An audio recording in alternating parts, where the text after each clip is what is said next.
Right, ఇంకా బులెటిన్లో breaking news చూస్తున్నాము. మారుతున్న కాలంతో పాటు కుటుంబ బంధాలు సడిలిపోతున్నాయని తరచూ వినిపిస్తున్నాయి. ఈ సమయంలో తెలంగాణ ప్రభుత్వం తీసుకువస్తున్న టీమ్ పిఎస్ 2026 చట్టం నిజంగా ఒక కీలకమైన సామాజిక అంశమని చెప్పాలి.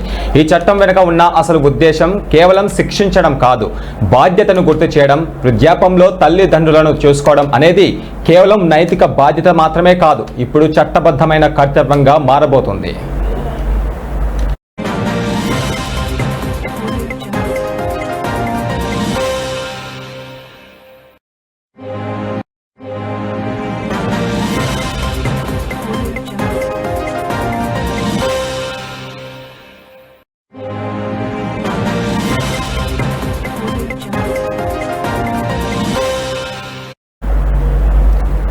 ఇక ఈ చట్టం ప్రభుత్వ శాఖలు, కార్పొరేషన్లు, బోర్డులు, పిఎస్యులు, ఎయిడెడ్ విద్యా సంస్థలకు వర్తిస్తుంది. ఇక స్వంత ఆదాయం లేకుండా పూర్తిగా పిల్లలపైన ఆధారపడే వృద్ధులకు మాత్రమే ఈ చట్టం వర్తిస్తుంది.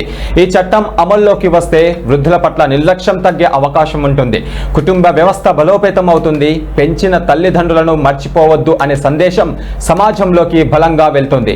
మొత్తానికి టీమ్ పిఎస్ 2026 ఒక చట్టం మాత్రమే కాదు, ఇది సమాజానికి ఒక హెచ్చరిక, ఒక విలువైన పునరుద్ధరణ ప్రయత్నం అని చెప్పుకోవాలి.